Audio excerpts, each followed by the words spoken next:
You're listening to this episode on Spotify, Apple Podcasts, or YouTube. Hit that subscribe button and leave us a comment. It would greatly benefit the show. I just heard about the guy in Pixar who is in every Pixar. That's kind of cool. Oh, the he voice acts in actor? Yeah. every single one. John something? John Lasseter?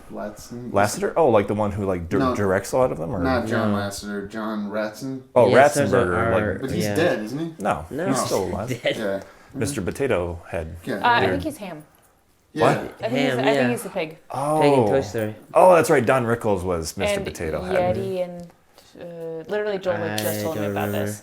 Wait, Oh, yeah, I forgot. Oh, yeah. I can wait. Mine's Wow, still, guys. It's like you've never done this. Mine's still.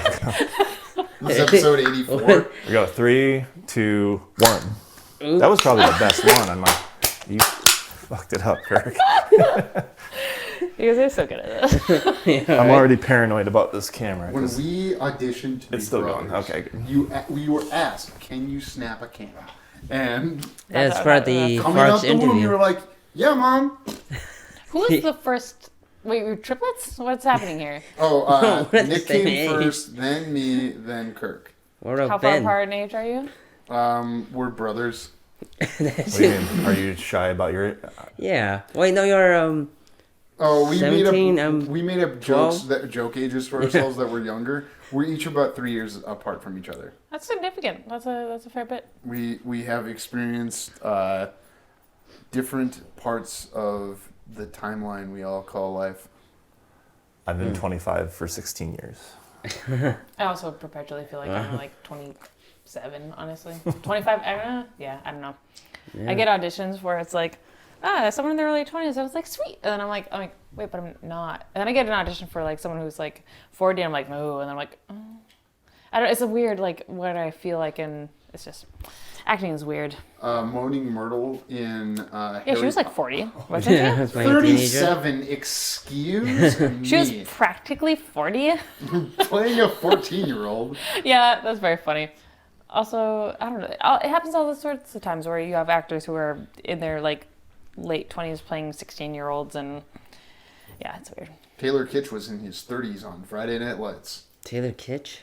The movie or the TV show? TV show. Well, welcome to Movie Bears with the Farx Brothers. I'm Kirk. I'm Kyle. Look at the camera when you say it. I don't think that's catchy enough. Hi. I'm Nick, I guess. And we're joining with Alex Rumsey. This is the spoilers for Mother. And Alex is an Upper Midwest Oh, right, sorry. filmmaker. What did the Multi-hyphenate? Yeah, that's his favorite word. as people will know in the interview, obviously, but what So the interview part is first, yeah? No, well, wait, are you asking me to be funny? No, I'm asking on purpose because I thought it was first. No, we'll record the interview. Wink, wink. After There this. it Oh, is. right, Yeah. okay. Yes, we'll record the interview Yes. after this. So we you danced just- around in the non-spoilers. What? Sorry. Why don't you just record it in order? Yeah, we Yeah, I've could been start wondering doing the same that. thing. We could. Why not just record? Okay, so the argument, I love debating why the show is the way it is. Let me Great. tell you why. Let's because talk about how the hamburger's made. Yes. Here's how, well, you kill the cow. Alternatively, sausage. The metaphor is, yes. Thank you for correcting him on his idioms. Get back to this that way. The reason we do the interview first is because not everyone that is on the show is someone that we've like worked with multiple times that we know, and people love talking about themselves and people being interested in them. So it, I believe, makes them more comfortable to be actively disagreeing with me on camera to like get them to talk about themselves. And then when we release these, one would assume that the highest SEO thing is the movie that we're talking about in most circumstances. Yeah. And then the person, and there's been times where the person will be a higher SEO, I imagine, than the movie. And so because persons are coming for the movie, we start releasing with the movie portion. But I don't care how you listen to this. When it comes out, wait till it's all out. Listen to the interview first, then listen to non-spoiler, then listen to spoiler. All I care about is getting those sweet listens for ad dollars, baby. Great. great. And getting to communicate more with my colleagues across the local industry. yeah, but no. money is first. Yeah, of course, obviously. Put Yeah. it in hand. What do you want to say about the allegory of Mother, Alex? Yeah, so my brilliant friend Jenna, who picked it up within the first 5 minutes somehow, I don't know. She said by the first time that Jennifer Lawrence got into the bathroom and was drinking that very strange elixir, that she had an idea of what was happening. And I was like, nothing has happened yet. Like, what are we talking about here? And then when the man shows up, she's like, ah. And then when man shows up, woman shows up, and she's like, already clocked this. I'm still super clueless. And then 2 sons show up, and she's like, there it is, which is the Book of Genesis. So which I saw a couple of reviews saying that it's just the Book of Genesis, which I super don't agree with. It's just the Bible. The allegory is God. Because Jesus comes Yeah. as, The child, yes. the child. Like God has sex with the earth to make a Yeah, child. which I thought was very interesting because I think the part that Jenna did not pick up on that I did was like, well, Jennifer Lawrence is not Mary. Like, that's not how this works. No, Yeah. she's Mother Earth. Yeah. Yes, she's Mother Earth, which is why all of humanity is like abusing her and taking advantage of her, and she's like saying protect me, and then God is ignoring her pleas because he cares about humanity more than he does Earth. So I was. Let's tie in the domestic violence thing that we talked about a lot in the non-spoiler section. Yeah. No. So, here's the point I couldn't say is that is God in an abusive relationship with the earth because he created man in his likeness? Yeah, I Yes. kind of think Yeah. Sure. in Damn it, I thought you at were least there. in the Go world aside. of this film, the director makes a strong argument for this being the case. Like, Earth is being used up and abused and neglected all the time, and God cares about people more than he does Earth, which one could argue that Earth is not like if God created Earth, then it's not an equal like partnership. Like, Earth is a thing that he gets to choose whether humanity is a higher priority. But if you're viewing Earth as its own entity, as like mother, like a person, then you have the battle of wills or. If you were taking Yeah. Genesis, God separates the light from the dark and the land from the sea. So, and is that a godlike being figuring out how to distill this to people thousands of years ago? Or does that imply that the omnipotent, omniscient God and Darren Aronofsky's an atheist, so who cares? Fascinating. Yeah, he grew up in a Judeo-Christian culture, so how has that affected all of us? And is as one of the, we make up 5% of the Earth's population in this country. We use 25% of the resources theoretically. When you look at food, oil, and energy, all these things. So are we the dominant culture? I don't know. I'm not willing to say that necessarily, but I'm wondering, does this movie wildly pivot from domestic violence to environmentalism? Continue. Here we go. Well, actually, Buckle up. No. It's all still part of the domestic violence thing. So the way that God is abusive to the earth is by creating humans, and humans are actively making the earth bad. Not making the earth bad. Did you say he's abusive to the earth because he neglects humans? Is that what you said? No, because he made humans in his image, and then the humans. What does the image part have to do with anything? Yeah, I'm kind of bumping on that. I don't know the concept of a soul, like God, that in Judeo-Christianity, it's that we are different from the animals and the earth in a sense because we have, a soul that we can choose to give to God, or I think that's a generally accepted way of. In the real world, I think, I know what you're talking about. I think I just didn't see in this particular story, in the allegory. Oh, so the baby that Mother Earth has is Jesus, and then the people kill the baby and then literally eat it like the Eucharist in the Catholic faith, where they believe that there's a can't remember if it's transmogrification or transmutation. Yeah, that's what I think it is. Yeah. Okay. No, but I like the relationship between him being God, and I know like the belief is that God made humans in His own image, but I don't know. I don't feel like that's relevant to that part of it is relevant to the allegory overall. Well, you know what I mean? the guests are there because he invites them. He invited them, and he allows them as the man of the house. Whether or not, I just don't. I think it's irrelevant if they're in His own image or not. Yeah. But I don't know. Yes, Also, I he agree. let him don't in care because about he was that a real doctor. Wasn't it the main reason why he let him in because he was a doctor and he could be trustworthy? Yeah, but he's like More or coffin less. hanging. I He don't like know. needs a doctor. I feel like his title of a doctor is super irrelevant to the whole plot. But I think what you're saying, and you and I are on the same page of like God prioritizing humanity has nothing to do with the fact that we're in His image. Like it's just the fact that He's prioritized us. So I don't think it's part of the allegory either necessarily. But I think the argument would be made that can you abuse a thing? And if Earth is just a thing rather than a person, then I think that kind of changes your like interpretation of the actual God of the Bible versus the God of this story, who is a person, and Mother Earth is a really physical person. Yes, because God, like in the Christian faith, or like, make it simpler. Like abusing animals is universally accepted as bad, except maybe in some parts of the world. Yeah. But like the conservation of the earth is something that some people interpret the Bible to be saying. Like, oh, you're supposed to conserve the earth because God created it and gets to take care of like God's creation and that sort of thing. So like the people, arguably, the people are doing something wrong. It's not Javier Bardem's fault that that Ed Harris and Michelle Pfeiffer are violating the boundaries. It's their fault. They're individuals, not collective of Javier Bardem. Yes, I see what you're saying, but what I'm saying is rather than saying like, because we're still treating Earth as sacred, which I think it is. Like I think we should take care of Earth. I'm not saying like who cares about environmentalism? Colonize Mars. But Okay. I think an argument could be made that God, Javier Bardem, him, whoever we want to like call this, God of the Bible, made Earth as a tool, a thing, and like, would you accuse someone of abusing a toaster because you're using it too much?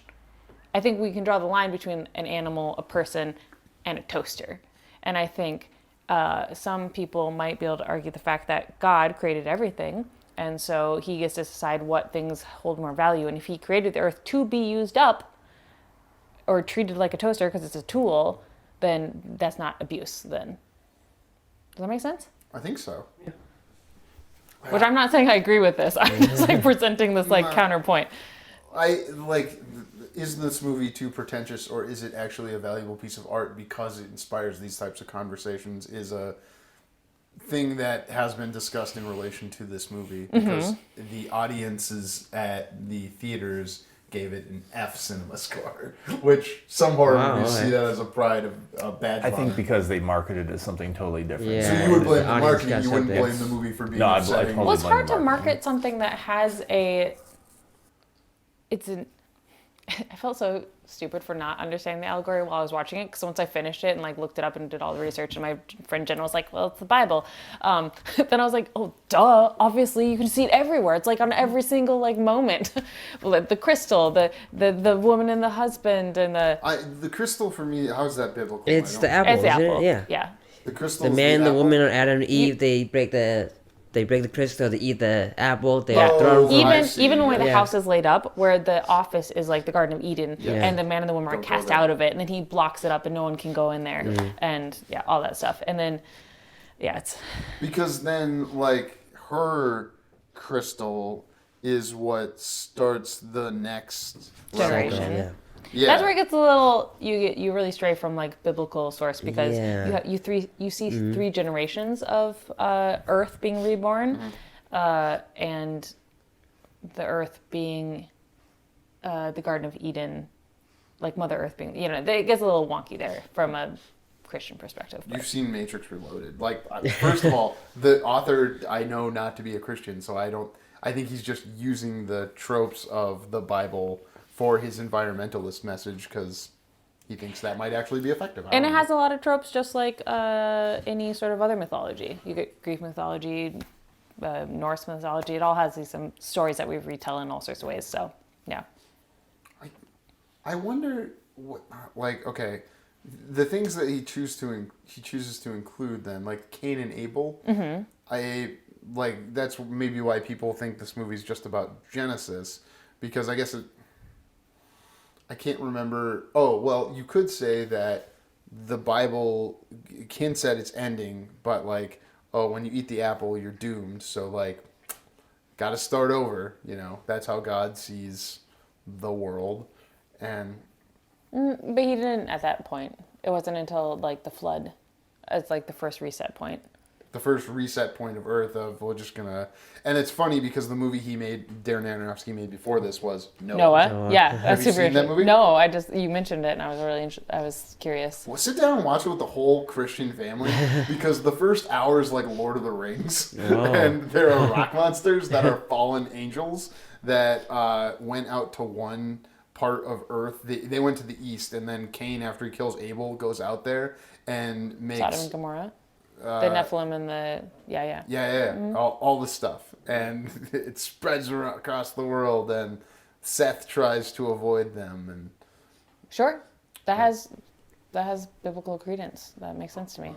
Sure, I mean, yeah. You speaking as, and can't remember if we got this in this part. It's definitely in the interview, which I know it will come in the future because I can see the future.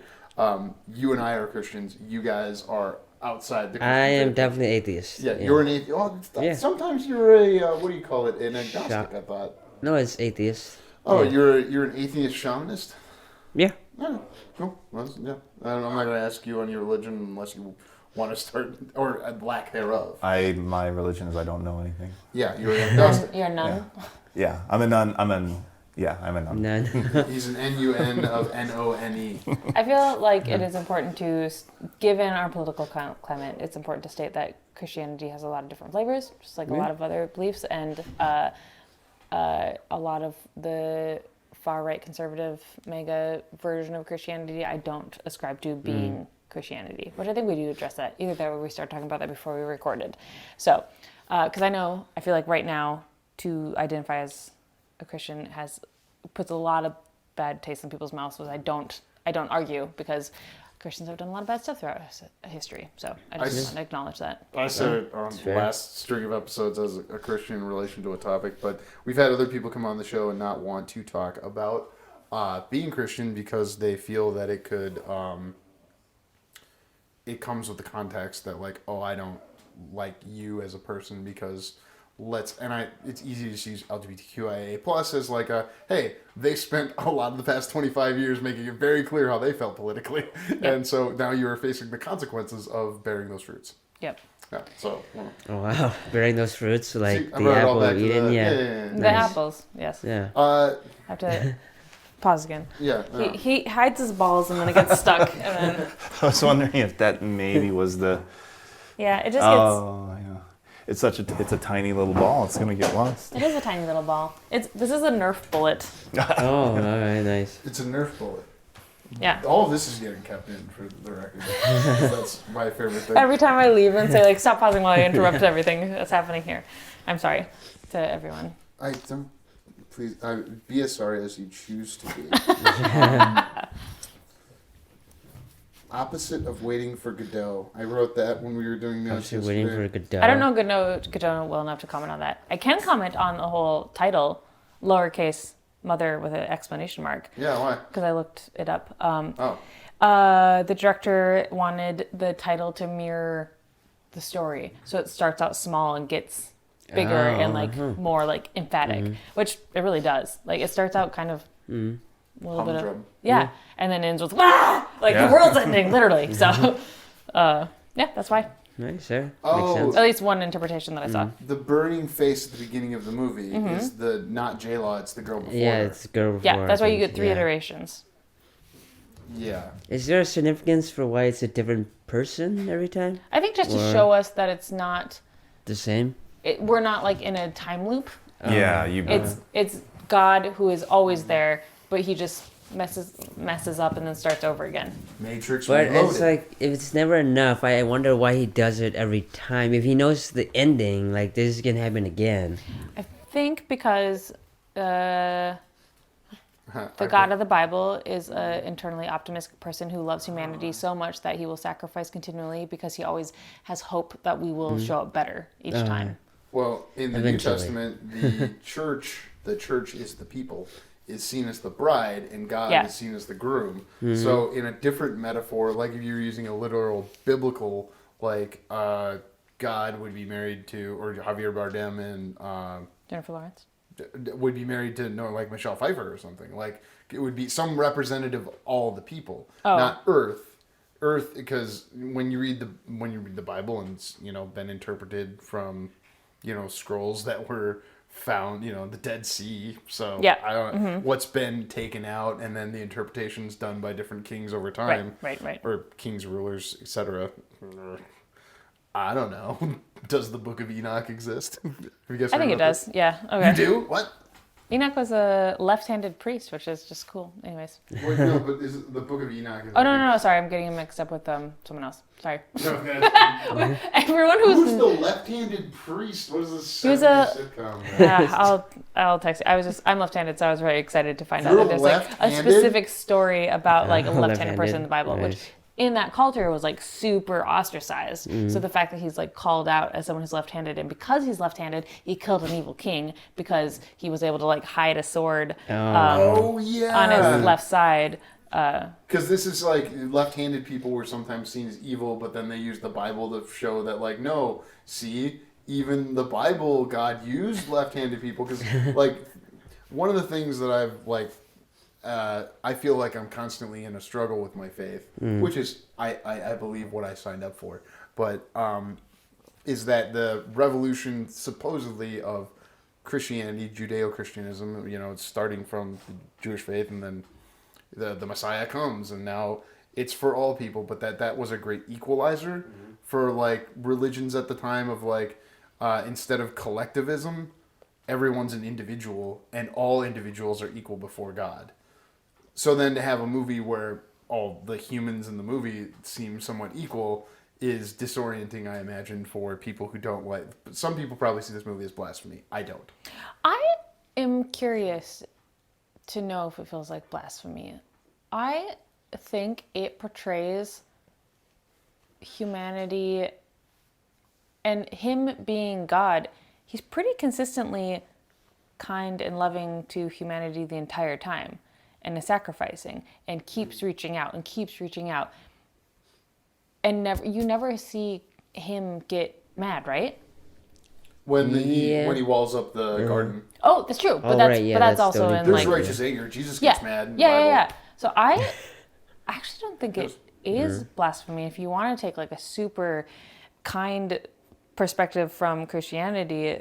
The idea that he rebuilds is him just like continually hoping that humanity can like change. And there's a book in the Bible where he has a prophet marry a prostitute as an allegory for him continually chasing after someone even though she constantly like strays away from him, and like he chases after her and brings her back and like keeps her safe. So I think the director held pretty close to that version, honestly, even though from an environmentalist standpoint we can see all of the unhealthy things that are happening at the same time. No, that's you've put it to me in an interesting way, because a parallel draw between like how Javier Bardem says we need to forgive them. We need to forgive them. And theoretically that is the God that the Jesus followers claim to follow, is someone who is like, no, I'm giving you a way out. Please, like, we have to forgive them. Like, let's give you a way to be copacetic with the world, even though that's probably not the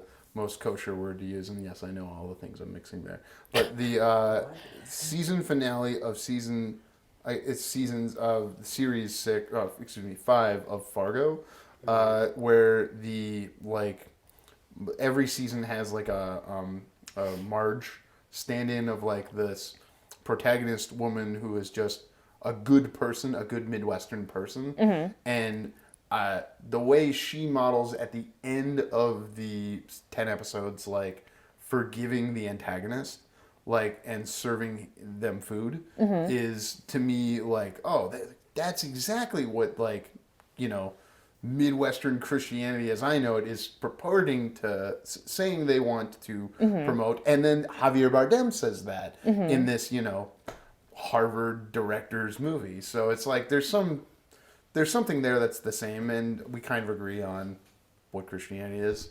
You kind of hate Christians, right? What do you think? Wow. What was that? You hate the concept, like, it's more the religiosity, and like, I'm sure Nick is not dissimilar to me, like, and associates it with like the Tipper Gores of our childhood. Like, conservative Christians were these people who were like, that's bad, I don't like the horror movies Nick likes, and they're bad, and they're Satan. And Dungeons and Dragons, as we've talked about before. It's satanic? Yeah. Oh yeah, definitely. I mean, no, it's the.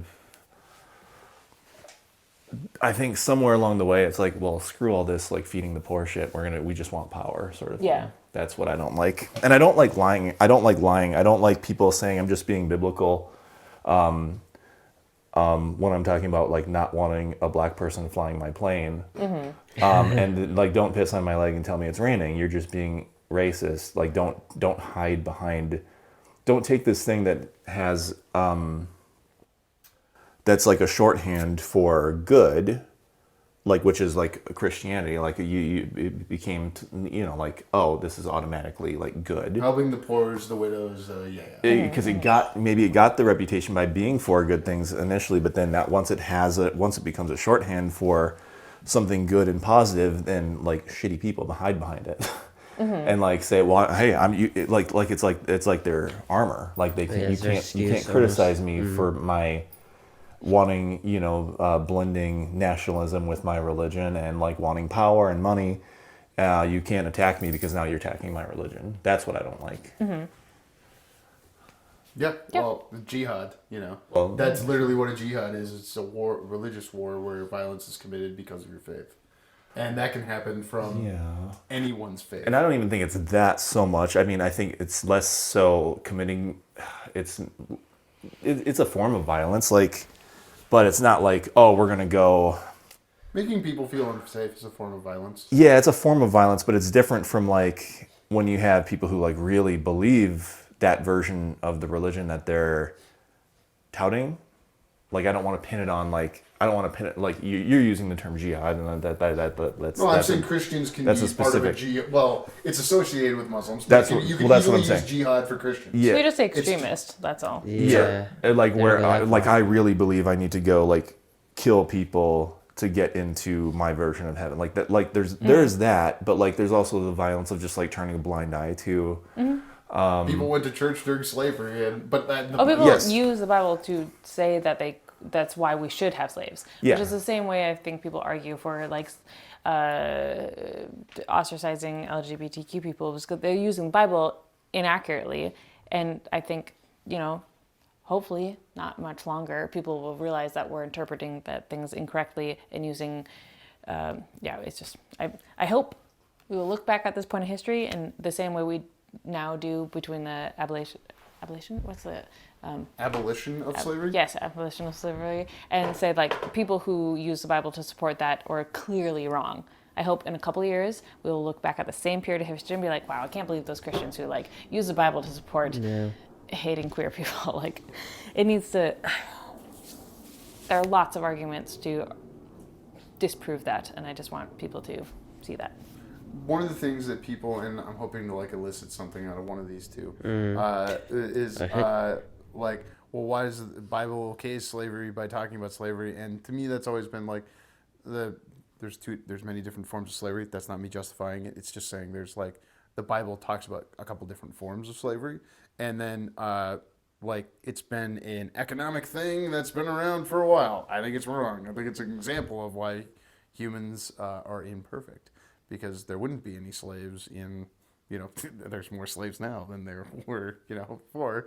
Because, hey, this phone, this is made with slave labor by, like, it's not exactly chattel slavery, but it's, you know, a form of economic slavery that, you know, that goes back to domestic abuse and how some people, you know, we know that if you financially immiserate people, there's a positive correlation to abuse that can come. Yeah, but we made this argument kind of off air, but again, we can't use this economic struggle as a crutch for people to act like shitholes to each other. I mean, come on.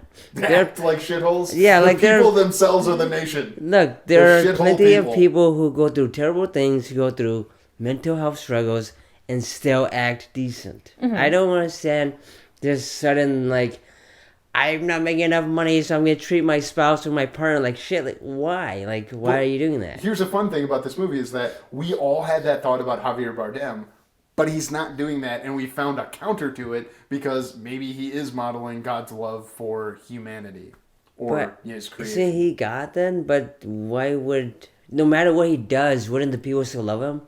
He could do anything. If I had to quibble with the metaphor of this movie, I would want to see the people kill each other more in the house. You didn't see that enough? Holy I crap! think they killed each other. That was pretty violent. It was that part. That's part where I was like, Where they're all fighting and oh killing. my, Kristen Wiig got where blown up. where you go Yeah, through you know like what? I guess you're right. They do kill each other. Yeah, that's a good point. you go from a riot to war to encampments to Yeah. like you pass through so many stages of humanity in that section. I cannot fathom how they filmed that part. I was just, oh my gosh, I was blown away cinematically and then so confused emotionally and upset and stressed during that whole genocide part. I wish Kristen Wiig would do this more. Is like be in Play something serious fucked up. roles. Yeah, like It was an interesting role for her to play for Yeah. sure. she hasn't done something like this in the past yet. Like the last thing I saw her in was the Gabby's Playhouse movie, and I know she's got kids by surrogacy, and twins, and that's Okay. great. What? My wife brought it up. I know, but And that's a weird tidbit to bring up. She has kids by surrogacy. Okay. she was in a movie that we made called Surrogate. Excuse me. Oh, sure. Cross Sure. branding. All right. JK production. Movie baiters. Farx reach. brothers. Yeah, because everyone's Yeah. tracking Kristen Wiig and be like, oh, that other film you did. Yes, Yes, that's surrogate. what everyone's doing. Wow. Oh, she hasn't made as many, like, I don't know. Like, I'm not watching her TV show. My wife watched that, and like a 7. I think 6 or 7. What's the 6, TV show? 7. I'm going to do it every Wow. episode. All right, so you want Kristen Wiig to be in more serious things? I want her to be in things that show her in, like, I know she's funny and can play big characters, and I actually found her character in Gabby's Playhouse, given that I've watched her on SNL and had to watch Gabby's Playhouse non-consensually many times. I mean, I own the TV and have access to the Netflix, and I guess consent by turning it on for the children, but... Alright. Again, you could walk away if you want to. You know Yeah, what? Cal. You Why walk don't away. I leave this abusive relationship I have with Gabby? That you're doing to yourself, Yeah. not with her. And You're you're paying doing yes. Netflix too. I mean, come on. You would be so fucking annoyed if you had to ask yourself every gosh darn time, a pinch on my left and a pinch on my right. Why is it sometimes a pinch, just one pinch on the right, and other times 2 pinches on the right? There's no logic. I don't know what you're talking about, a so I don't huge even know. It's a song from Gabby's Playhouse. I've gathered Kirk that did part. bring up a good point about fading to white, which happened in this movie. Watch this fucking pivot. Amazing, For amazing. what? When the dissolve fade to to white. white. Yeah, every sorry, time- dissolve to white. Oh no, that's fine. The movie dissolved to white 3 times. Really? Okay. It did. And one of my Are they like chapter breaks? Like what's the like? Kirk, think it was. You tracked it. It was like when she had the baby. Yeah. And When she feels, right before they had sex, or right as they were having sex? Yeah, like when they Yeah. conceive the baby, and when she knows she's pregnant or something. Mm-hmm. So like, it didn't always fade to white, but it faded to white a couple of times. Okay.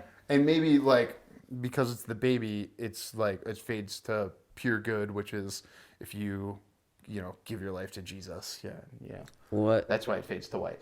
Is it like she's at peace at that time then? Maybe she's happy The that pieces fades to being white? created, Yeah. the bridge to Yeah. Yeah, forgiveness. maybe. I don't remember What it exactly? specifically, but that Yeah. feels like thinking about the energy of the characters and where, like, when we see Jennifer Lawrence in distress and when we don't. Like, those are the moments where there actually isn't as much conflict. And I think the guests have left during those Yes. Yeah, times. definitely So yeah, left. maybe it has to do more with like that sort of like peace feeling. That seems accurate. Yeah. Yeah, I don't know. I'm a guest in your home, and I'm thinking about going, and I want to make sure that's okay. Sitting on my and that- sink and like breaking. What do you mean? Yeah, what's the I'm thinking about singing. You're singing, going, no, it's fine. It's fine. It's fine. Yeah, Yeah. Do I have your consent to continue this conversation over another beverage? Of course. Okay. No, I wanted to make sure. Given the context of the conversation about the uninvited guests, I literally invited you guys. So. Yeah, I mean, I know. we're not We invited strangers. you on the show. We invited you on the show. I'm pretty sure I said, "Can I be on another episode?" I'm pretty sure I did all that. You're winning this debate so far. What is the thing in the toilet? Yeah, what is it the heart or is it not the heart? Yeah. I thought it was like a telltale heart or like some Edgar Allan Poe shit. Oh, yeah. There is some Poe overlap, it feels like. Yeah. Poe? What's Poe? Edgar Allan Poe. Edgar Allan, with the telltale heart, with the beating and the walls. Gosh, and the whole golden elixir that she drinks too and then pours down the toilet. The people I was watching this with, we couldn't really land on it. And Oil. I looked. Liquid gold. Is that what Why? you think the No, crossover or it's is? healing her because she thinks that she has to put this stuff in her. But then she doesn't. She stops taking it after she's pregnant, Yeah. right? The Yeah. oil is because it's part of the earth. Dinosaur bones. But then the heart and the toilet or whatever that is. Does the Bible mention dinosaurs? Yes, technically. Oh, If you want to go to like leviathans, which are technically, I've heard it described as alligators or hippos, which I don't agree with because it's described as a dragon. That's how leviathans are read as. So, Yeah, right. And she plays Dungeons and Dragons. I do. Reads the I'm a Bible. pro.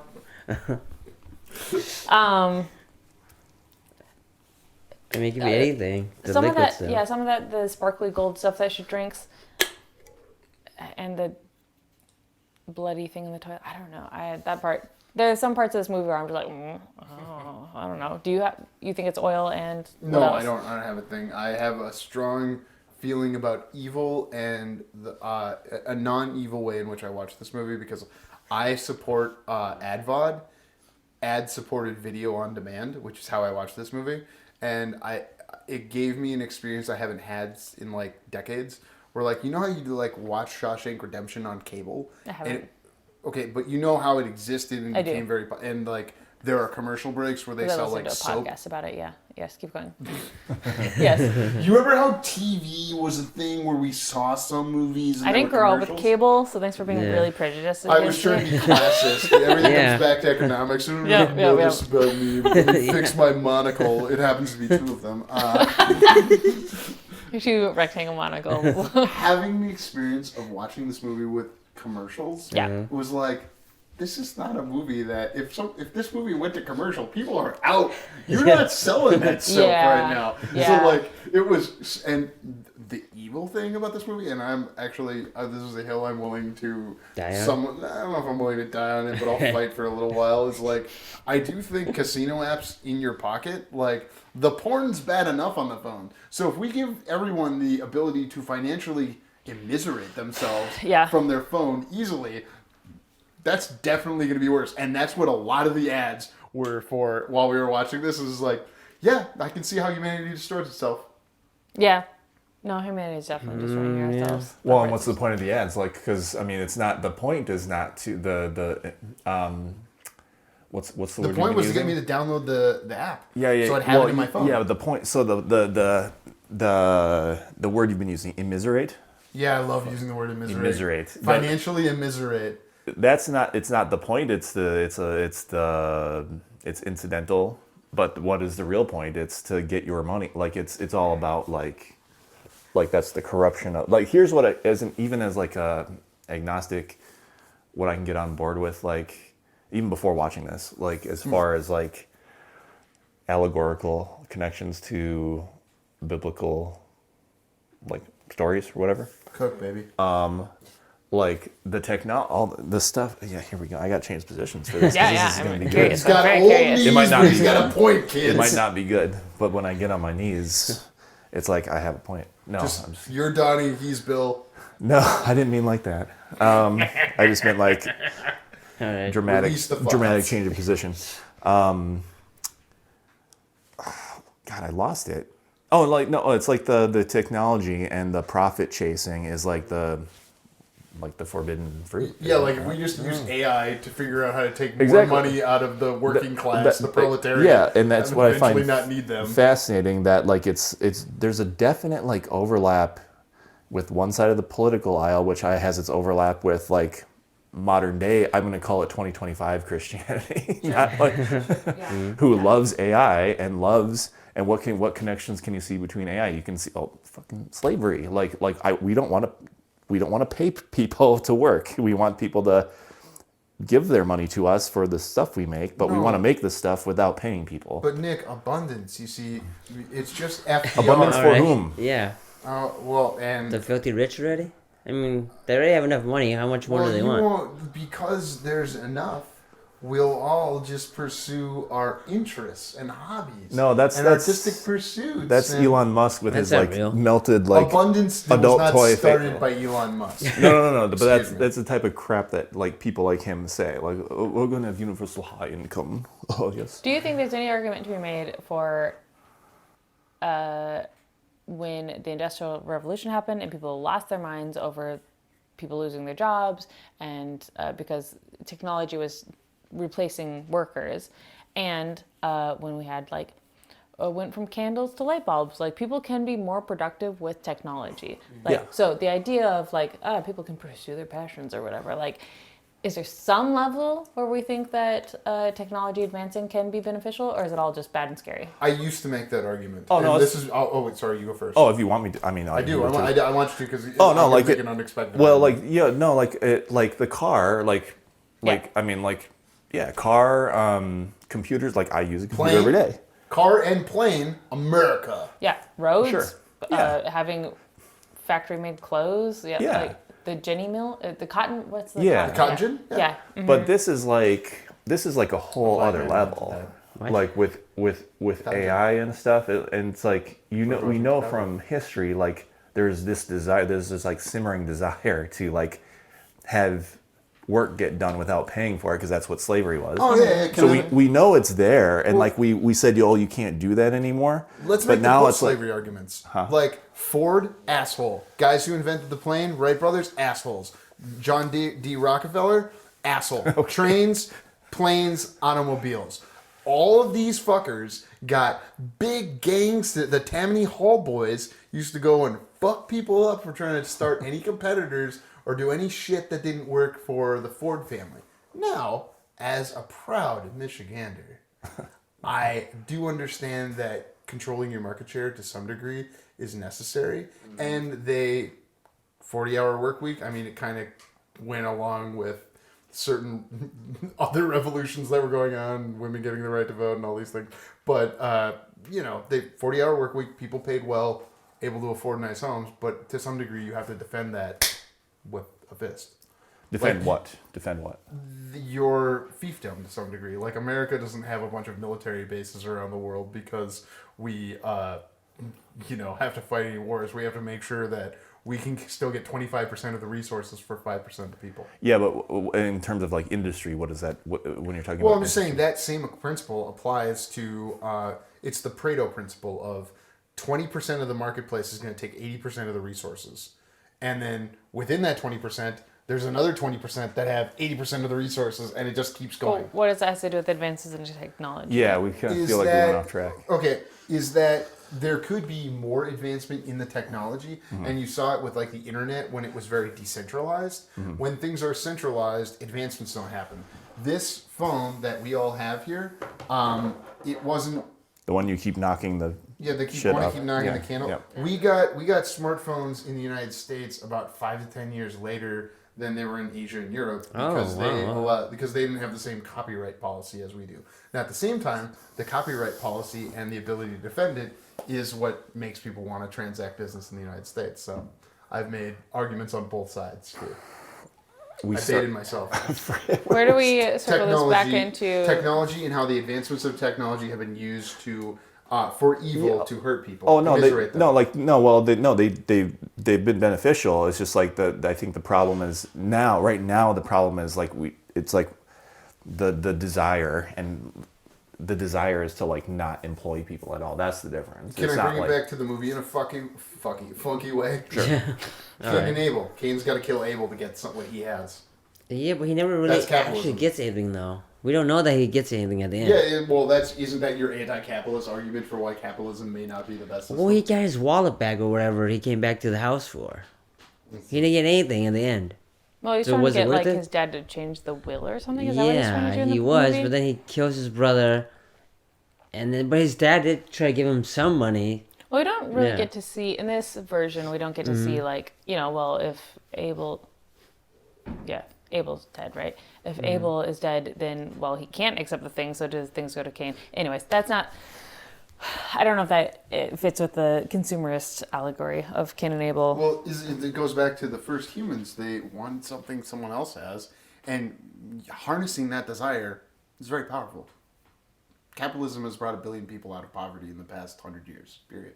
Mm-hmm. You can't argue with that. It's like, that's... Yeah, but I would also argue it's gotten a little bit worse now. Like, it's not working as it did when we first started it. We're the generation that is going, we might not have it better than our parents. Yeah. Mm-hmm. But at the same time, I've brought up some, if you make more than $30,000 a year according to $2011, then you're better than 98% of the planet.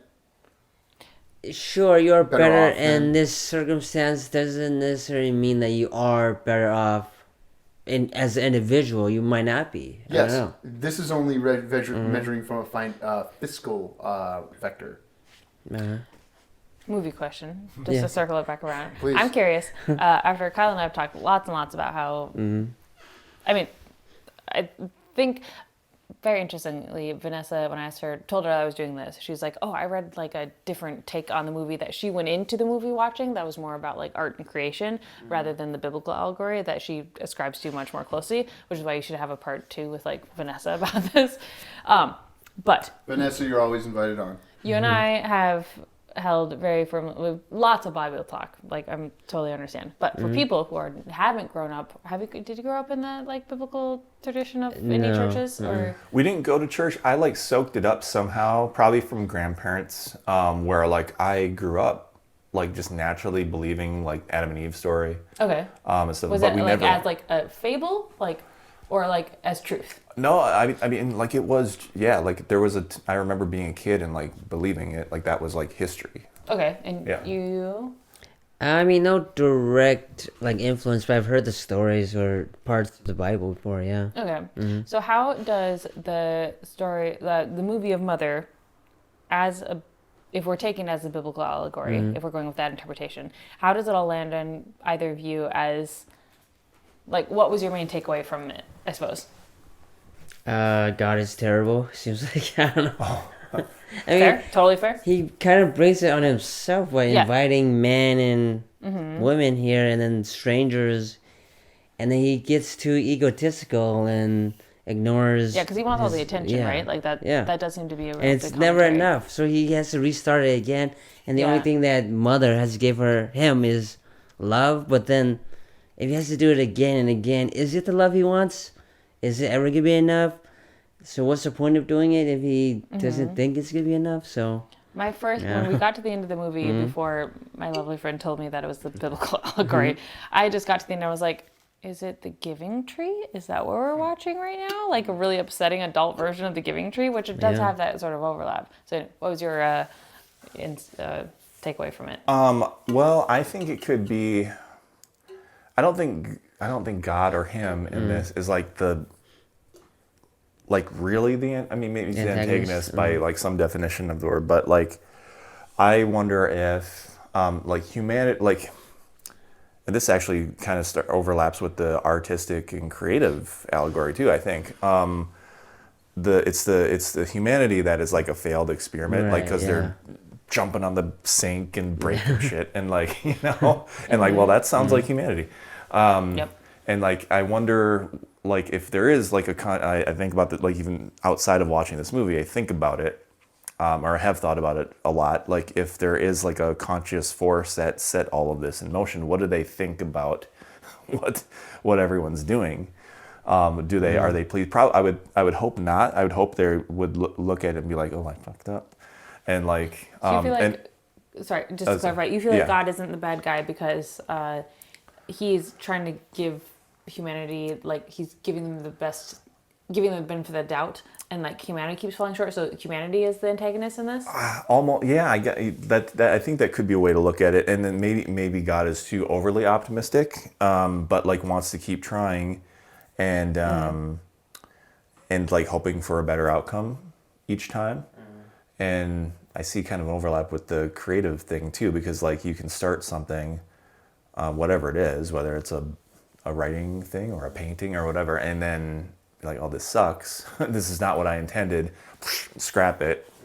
And then How does the mother come into this then? Or well, like, I guess the mother then doesn't. I mean, at that point, she's like the product of the creativity, right? Oh no, I think the people. Oh. I think well. I don't know. I mean, it could be, you could look at it different ways, but like him inviting all these people to the house could be like the creative project or humanity, and being displeased with either one, whichever allegory you're going with. I've been thinking something ever since you introduced the creative thing. Yeah. You've heard the phrase "killing your darlings," right? Yeah. So is Earth killing the darling, or is humanity killing the darling? When they're what's it called? When they're crowd surfing the baby and they snap its neck, Yeah. that's killing your darling. That's and to further go with the metaphor of like artist to creation. Vanessa, you've been a topic this whole episode, which I hope you listen to since this is your favorite movie. I don't know if she is. I don't know. She said it was her favorite. I don't want to put a declarative on it. Thank you, good bait. She and I disagree, I think, functionally on she is cheating on art with her husband and I am cheating on my wife with art. Does that make sense? And how You're saying in the sense of the movie or in real life, or like, I'll your relate it back conversation to with Vanessa. Is this what? just something I want to relate it back to that, and then like, you're all in romantic relationships, and to show that I've been listening, you have mentioned a very unfortunate relationship you were in, and you have still gotten into another relationship for like, could this all be about love? You know, and like, even though you've been in a relationship and a relationship has ended in your life before, you're still going to go after another one. Like you're not, it's kind of like the creative process of, even though I've made a project before and maybe it didn't have the results I wanted, I don't care. Like I love, like I'm about that life. I'm about that artist life. Sorry, I was watching, and this is how I'm going to invalidate what I just said. I'm sorry. I was watching Avengers Endgame with the younger daughter before bed, and Don Cheadle says, "Listen, Captain Marvel, we all about that superhero life." Okay, so that's where that's coming from. How would you reintroduce Mother into this though? How would you introduce her character Well, the mother, in this creative because art? of the beginning is like, why does he keep why does God keep creating Earth for Earth to only be destroyed? Why do we keep getting into relationships only for it to end in suffering? Most of the time, most romantic relationships are not going to end in a marriage that lasts for 40, 50 years, 60 even. You know, but people still try. Well, because they have a goal for something what they're imagining, and they're not achieving what they're imagining, so they try again.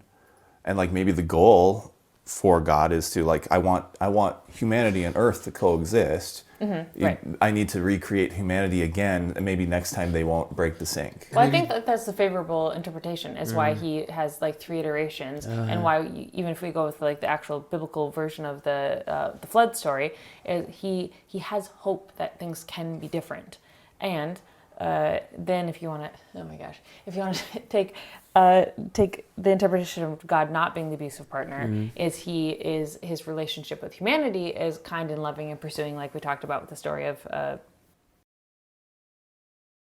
the prophet who was going after, or is Left-handed prophet? no, not that one. The other one who was told to marry the prostitute. Prostitute prophet, yeah.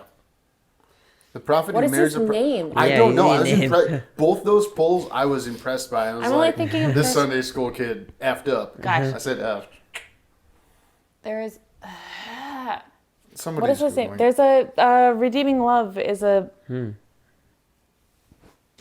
Gosh darn it. Redeeming Love. Francine Rivers wrote a book retelling the story of this prophet who goes after the prostitute and pursuing love, blah, blah, blah. I'm Okay. being super sidetracked. Let me circle back. Hang on. Give me a second. I wish I was well read enough to know who Francine Rivers was. I just want to. She used to be like a bodice ripper romance novel, and then became a Christian, and then like took all those books off the market. Oh, like Anne Rice when she got super Catholic. So I don't know. I don't know who Anne But Rice Anne is. Rice didn't come back and take her vampire stuff off the market. Vampire stuff. What? Interview with the Vampire Oh, huh. and the whole series. Yeah, Lestat. Anyways, we could reinterpret the story of Mother for God being the loving character. But if we're taking the creation aspect of it, I think there's an argument that could be made that if God is an artist, and Earth is his creation, and then he invites humanity in, who is the public viewing his art and criticizing it, and how do we sacrifice humanity's opinion about our art? Do we destroy it? Do we uphold it? Do we protect it? Do we like? So I think the killing your darling is part of that. Like, does he? And then he like throws his previous draft away to make a new draft. So I don't know. I don't know if that's what Vanessa. What your interpretation was. She mentioned that there was an art take on it, and I'm just like imagining what it could be, and I think that's an interesting perspective if it is about creation. Pun intended. God damn, that was good.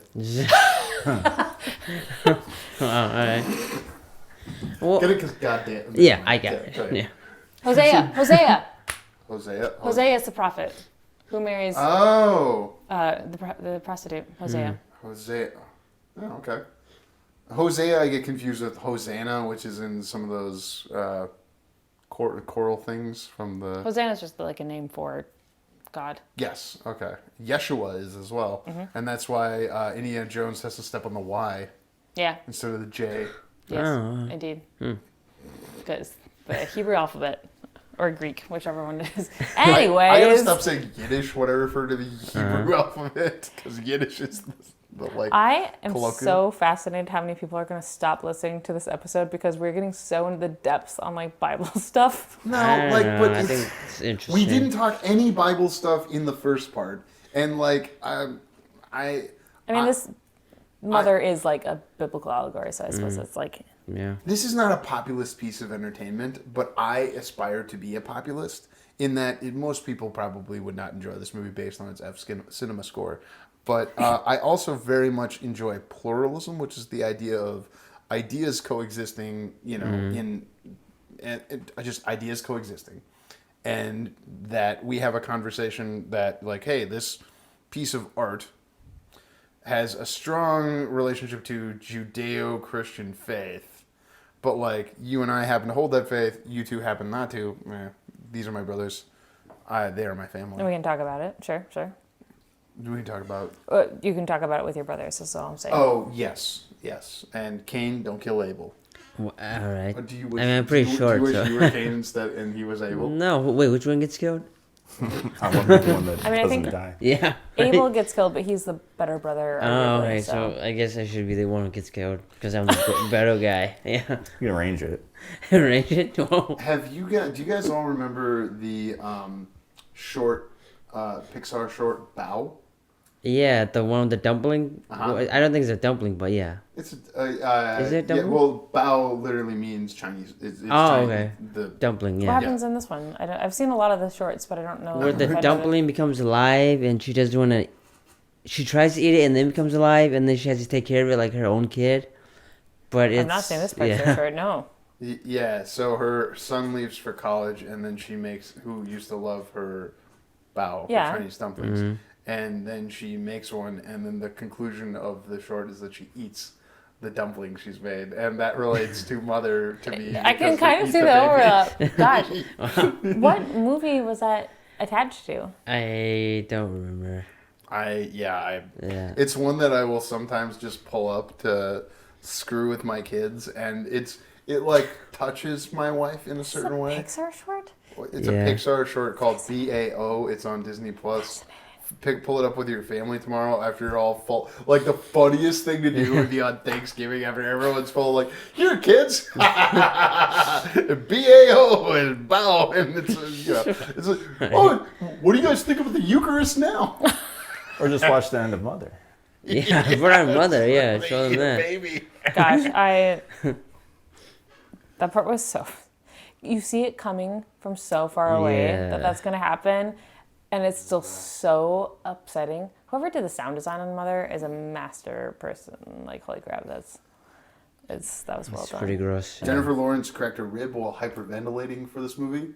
As a performer, do you think, is it like, is it Vigo cracking the toe on Lord of the Rings, or how do you feel about that? I think Vigo hurting his foot was more of an accident, whereas Jennifer Lawrence was. My assumption is that she was like so in deep with her character that was like the physical outcome. I so desperately want to know what Jennifer Lawrence's like acting background is. Like, is she a method actor? She was on a Jeff Foxworthy sitcom, and then she was in Bill Engvall. I remember seeing that before she was famous. I mean, like, what is Get her like, done. Come on. Yeah. How does she learn to act? Is she self-taught? Does she do classes? Is she like a method Meister, Chekhov, She went from Stanislavski? Like, I want to know what like her background is. Who's the I Heart Huckabees guy? She did a bunch of movies with David him. Russell. David O. Russell directed The Fighter, and Darren Aronofsky produced it and may have contributed to the script. Well, that was movie she's in doesn't tell me about her like well, how she learned how to act.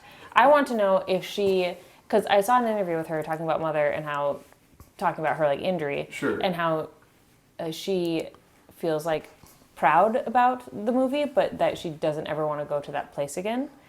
Yeah. Which totally understandable. Which makes me wonder if she's a little bit more on the method acting side of things, which I'm just fascinated by people's tools that they bring into a scenario where you have to be devastated.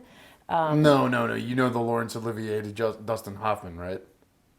I know who does. Laurence Olivier talking to Dustin Hoffman. They're doing a scene together. Dustin Hoffman stayed up all night and For Marathon Man. For Marathon Man, and because he's got to be tired in the scene. Yeah. And Laurence Olivier is like, Have you ever tried acting like that one? Yeah. Yeah. Isn't that the counter argument? It to is. method acting? Yes, to like, it is. don't break your... No, it She's a absolutely mother is. now, actually. She It wasn't is. then. I know, which is why I want to know what she brought into it. Is she someone who's staying up all night because she feels like she has to be tired? Honestly, the same way I go to economics on all these problems is like I go to the AD is responsible for that happening, and I'm sorry to say that, but the AD is they're in charge of speed, so they're related to safety because speed will get in the way of safety, and there should have been someone who, like, for insurance purposes, it's an actuarial table to just say, okay, if you know your actress who is worth 8 figures is doing this on that day, there should be something like health specialists, physicians that could have anticipated this problem.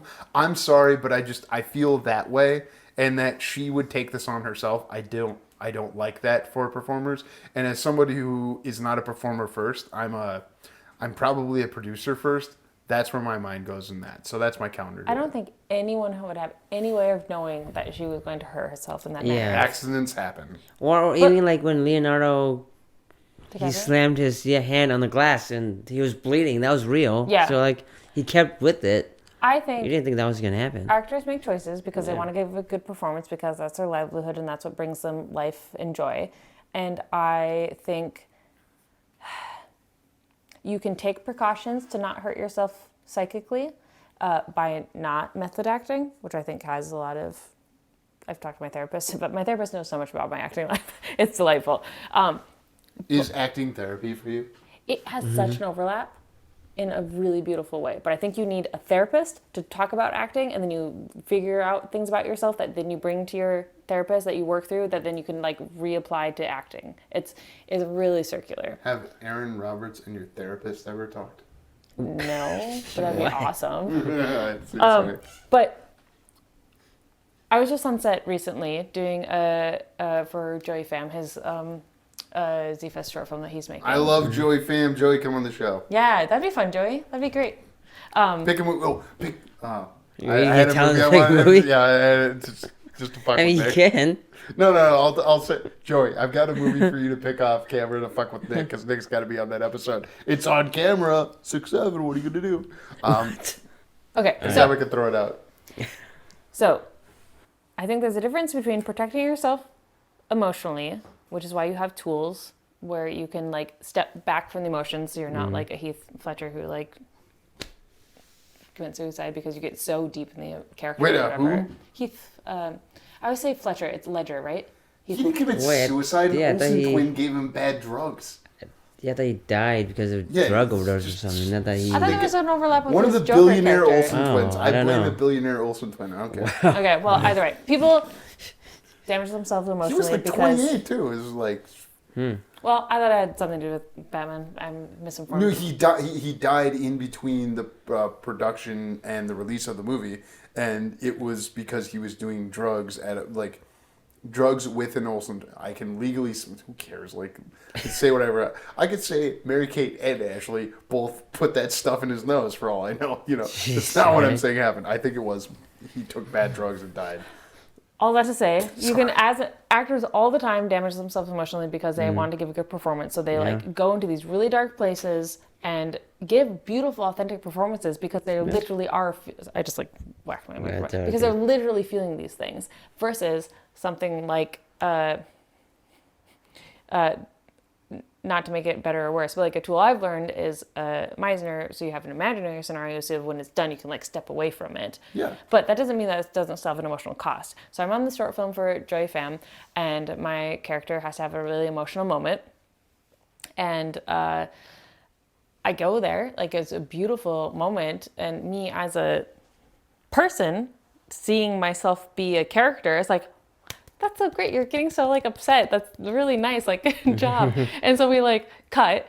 And then the DP is like, okay, well, let's take a little bit of break, which he was doing to be a kindness, to be like, I can see that you're upset, but let's like take a break and stuff like that. And I was like, no, roll again. Where was the AD? I'm in the moment. Was there an AD there? I don't know who is being AD technically. No, but I'm like, and this is not a criticism. It's just, to me, that's what my head goes to. Okay, like, I could, in this scenario, if I were behind the camera, you've got an AD who I'd more likely be than the cinematographer, not DP. DP is diminutive, as we've heard from other directors. It's not a real thing. I would say, okay, no, we know, like, it's okay to keep going.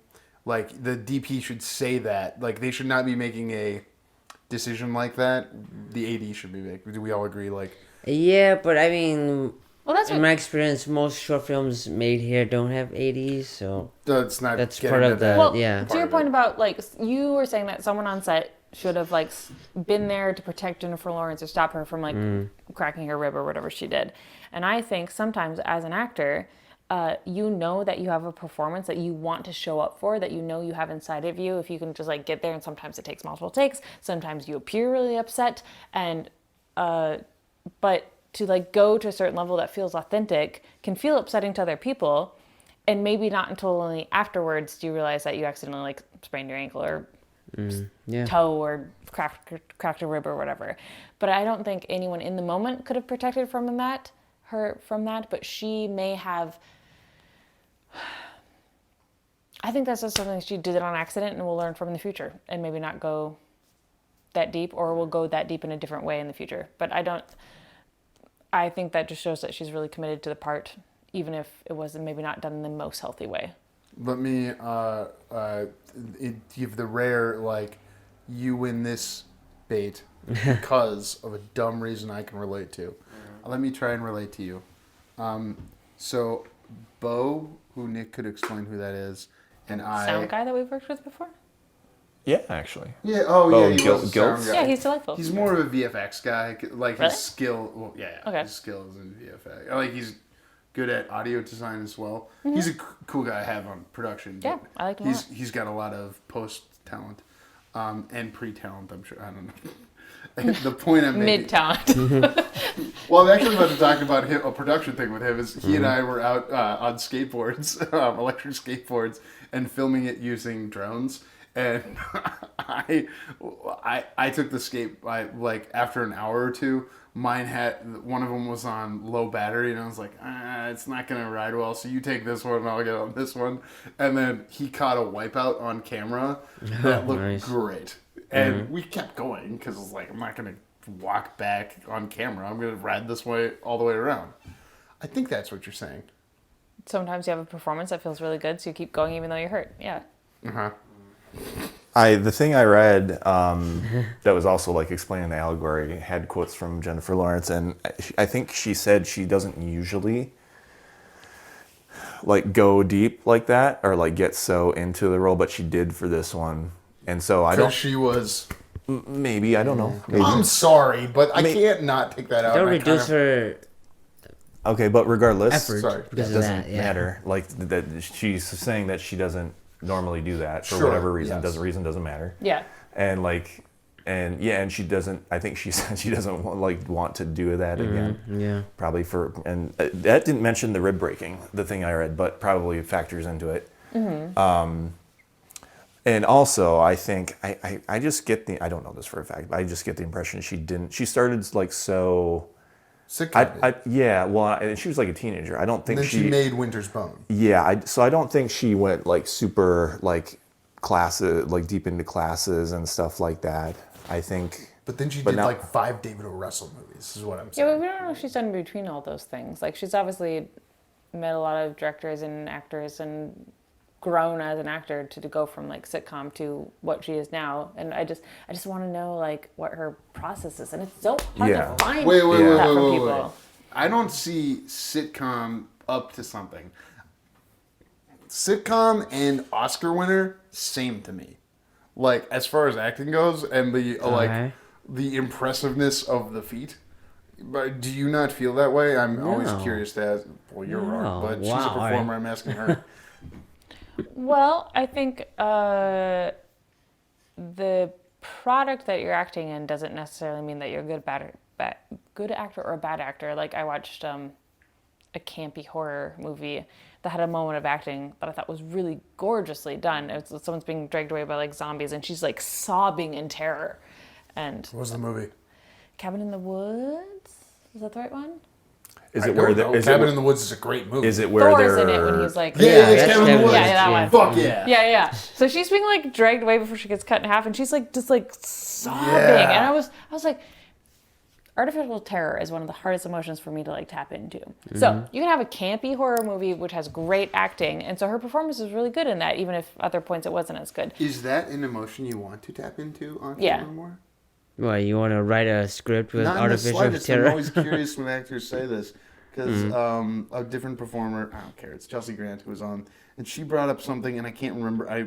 I haven't gone back and listened to where she talked about, like, I can't remember if it was I want to be in more funny stuff or scary stuff. Mm-hmm. She's in a lot of scary stuff and wants to do funny stuff or something. Kind of like you were saying with your play, as people may hear later in the future when I have that conversation. Something like that. Keep listening. Yeah, I want to explore those feelings more, but I agree with what you're saying about just because you're on a sitcom doesn't mean that you're not a good actor versus an Oscar winner. Yeah. But I think Oscar-worthy movies or things that get nominated put actors in those extreme scenarios where you have to show those big emotions to the nth most honest degree, where a sitcom doesn't ask that much of you most of the time. Not saying they can't, but they don't usually. That is exactly what I was waiting to like hit on. Like you can like, because I like seeing that too, like really good acting in a movie that like doesn't deserve it. Yeah. Like a horror movie, like this is same with writing too. Like sometimes there's like really good writing in an otherwise exactly. But sitcoms like just across the board don't demand it. Yeah, the demand is the point. They might bring it sometimes if there's a window for it. Like it's a very special episode it where. Depends on what kind of sitcom you're talking about, because is it like a 4-camera sitcom where like that type of acting is similar to like theater? Name an example. What Jim Parsons is doing in Big Bang Theory, even though I cannot stand the product. That's not high value. Jim Parsons is a very good actor. Yeah. And probably will be nominated for an Academy Award in his career. Is Jim like Sheldon? Yeah. Yeah. Yeah. Which is That's an impressive type of acting. He's yeah, not but I don't think it ever gets that serious where the acting is so great Well, to an Oscar but that's level a tone, of acting. that you're talking about a tone thing. Like Steve Carell, Steve Carell and Leslie Knope.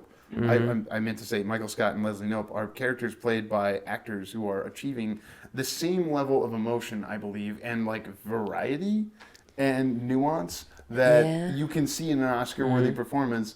And they did it over 11 hours in a year on NBC, and that's, I don't know. So that's them bringing it, but like the shows don't demand it. They're bringing more than what the show demands, and that's why they're good. Yeah, and there are opportunities where, like, we're not saying sitcoms are less than. It's just usually you don't see as big of choices that are made on sitcoms versus cinematic epic movies, because that's not like what the story is telling. Which is it's not the actor's fault that they don't get those opportunities. These are metatextual because you're looking at it from outside the thing, and I just feel like the actor who is able to, the performer, I'm just going to call it performer, the performer who is able to do even like the fucking Red Green show on PBS, which I couldn't stand. Like, that is an impressive thing to be doing.